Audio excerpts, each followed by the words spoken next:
साथियों जोहार, नमस्कार, आदाब। साथियों, जैसे कि आज 31 दिसंबर के महारैली को दिल्ली में जो क्राउड फील हो रही है, जैसे कि आज तेजस्वी यादव जी इस मंच से वो अपने स्पीच को जिस तरह से रख रहे हैं, अगर उनकी स्पीच आप ज़रा ध्यान से सुनेंगे तो वाह, क्या पता चलेगा आपको कि नहीं, इस महारैली का सफल बनाने में सभी कामयाब हुए हैं। तंत्र बचाओ रैली में उपस्थित हमारे इंडिया अलायंस के सभी हमारे नेतागण, कार्यकर्तागण, पदाधिकारीगण, दिल्ली, पंजाब, बिहार से आए हुए सभी हमारे अभिभावक, बुजुर्ग, माताएं, बहनें और नौजवान युवा साथी, आप सबका इस रैली में हम स्वागत करते हैं। आप सब लोगों का अभिनंदन करते हैं। ये दिल्ली की भीड़ बता रही है कि मोदी जी जिस तरह से आंधी की तरह आए थे, उसी तरह तूफान की तरह चले जाएंगे। पहला रैली हम लोगों ने पटना में किया, दूसरा बॉम्बे में किया और तीसरा आज जो है दिल्ली में हो रहा है। और मैं बता दूं, देश के कोने कोने में जहां भी हम लोग जा रहे हैं, वहां जनता का साथ, आशीर्वाद मिल रहा है। आज हम सब लोग एकजुट हुए हैं देश के लोकतंत्र, देश के संविधान, देश के भाईचारा को बचाने के लिए। जिस हिसाब से देश में बांटने का काम किया जा रहा है, भाई को भाई से लड़ाया जा रहा है, नफरत की राजनीति की जा रही है, उसलिए हम सब नेता आपकी लड़ाई के लिए हम सब लोग आए हैं और आपकी लड़ाई लड़ रहे हैं। और हम लोग सब लोग चाहते हैं कि इस लड़ाई में आपका साथ मिले, आपका आशीर्वाद मिले और आपका प्यार मिले। जो लोग नारा लगाते हैं अब की बार 400 पार,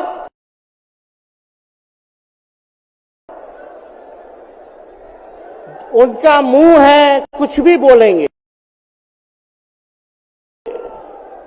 लेकिन एक बात तय है, जनता ही मालिक है, आप मालिक हैं।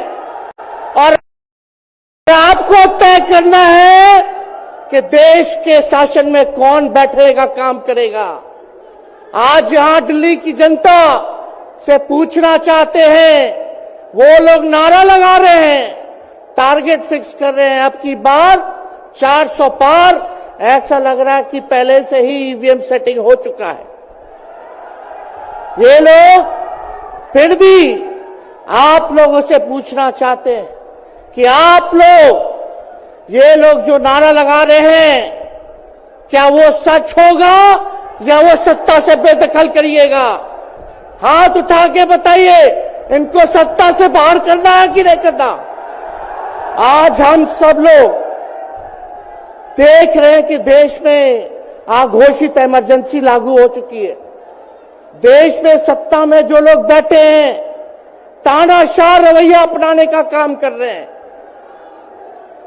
घमंडी हो गए हैं लोग। और आज हम लोग किसी को गाली देने नहीं आ रहे, लेकिन जो आंख से देख रहे हैं वो बताने आ रहे हैं, जो महसूस कर रहे हैं वो बताने आए हैं। सत्ता में लोग जो बैठे हैं, विपक्ष का धर्म बनता है, कर्तव्य बनता है कि उनसे हम लोग सवाल करें।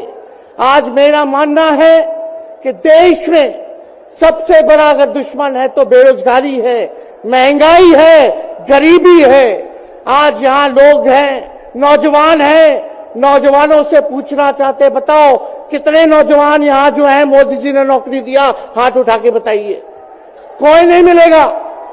मोदी जी ने कोई नौकरी नहीं दी, सब कुछ जो है प्राइवेटाइज कर दिया।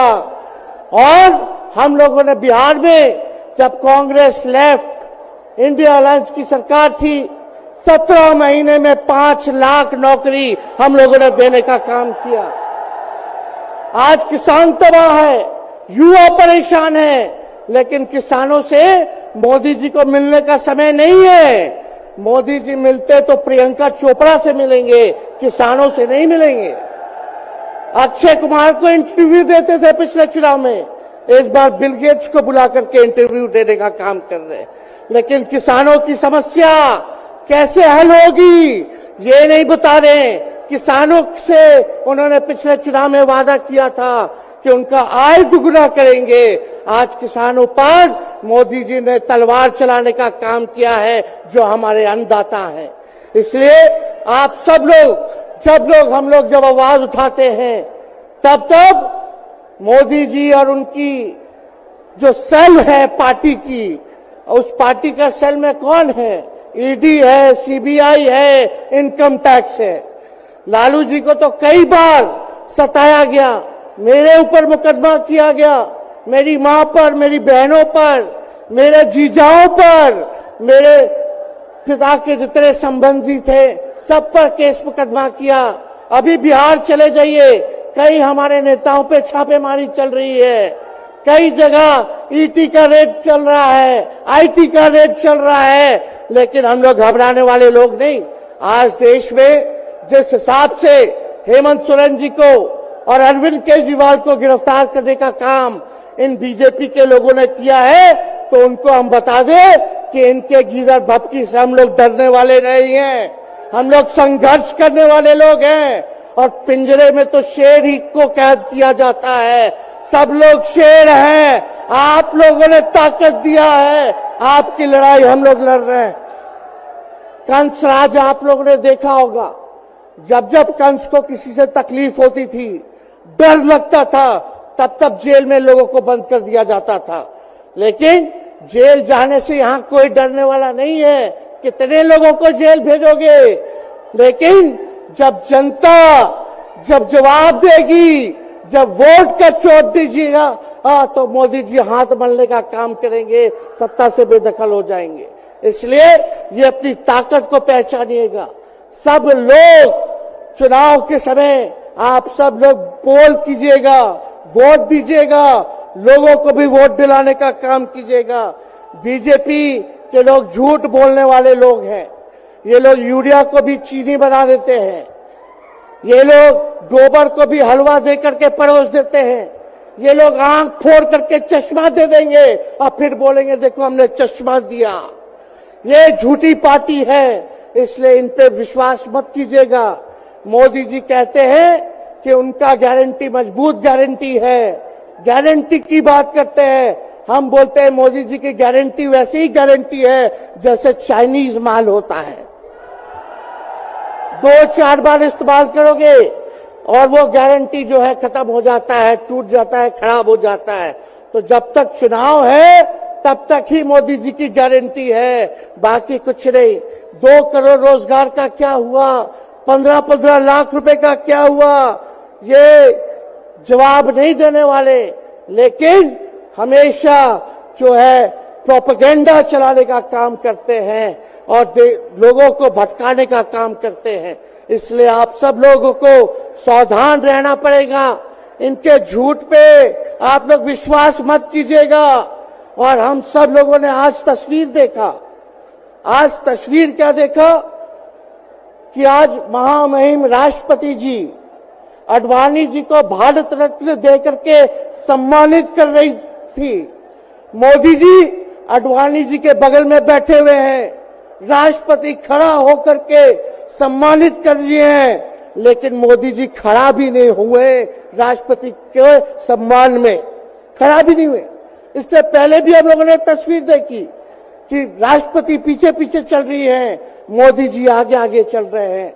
ये हम आप सब लोगों को बताना चाहते हैं कि इनका संविधान पे कोई विश्वास नहीं है। ये लोग नागपुरिया कानून को लागू करना चाहते हैं, आरएसएस के एजेंडे को लागू करना चाहते हैं। इसलिए ज्यादा कुछ ना कहते हुए एक आंकड़ा हम जरूर बताना चाहेंगे। देश में इंटरनेशनल लेबर ऑर्गेनाइजेशन ने सर्वे किया है, उसमें आंकड़े हैं कि आज देश में बेरोजगारों में से 83% युवा है। पढ़े लिखे युवाओं में बेरोजगारी लगभग 65% है। ग्रामीण क्षेत्रों में सिर्फ 17.5% युवाओं के पास ही काम है। यानी भारत की आत्मा गांव में 82% युवा आज बेरोजगार हैं और मोदी जी इसके बारे में कोई काम नहीं किया। आप एक बार विश्वास कीजिएगा, अगर इंडिया सरकार की अलायंस की सरकार बनती है तो नौजवानों को हम लोग नौकरी देने का काम करेंगे, बेरोजगारी को दूर करेंगे और जाते जाते बहुत सारे नेताओं को बोलना है, लेकिन एक अंत हम करेंगे एक गाने के साथ। और आप लोगों ने गोविंदा का फिल्म का एक गाना सुना होगा कि तुम तो धोखेबाज हो, वादा करके भूल जाते हो। रोज रोज मोदी जी तुम ऐसा करोगे, रोज रोज मोदी जी तुम ऐसा करोगे, जनता जो रूठ गई तो हाथ मलोगे। अरे तुम तो धोखेबाज हो, वादा करके भाग जाते हो। तो आप सब लोगों को बहुत बहुत धन्यवाद। आप सब लोगों का आशीर्वाद मिले और हम सभी लोगों जो है आज मिसेस केजरीवाल और हमारी बहन कल्पना जी के साथ हम लोग जो है मजबूती के साथ खड़े हैं और इस लड़ाई को लड़ेंगे और जीतेंगे। बहुत बहुत धन्यवाद। जय हिंद। बहुत बहुत धन्यवाद। मैं एक सूचना हमारे पुलिस के जो साथी हैं यहाँ पे और जो पुलिस के सीनियर ऑफिसर्स हैं, मैं उनको ये निवेदन करना चाहता हूं। देखिए, ये शांतिपूर्व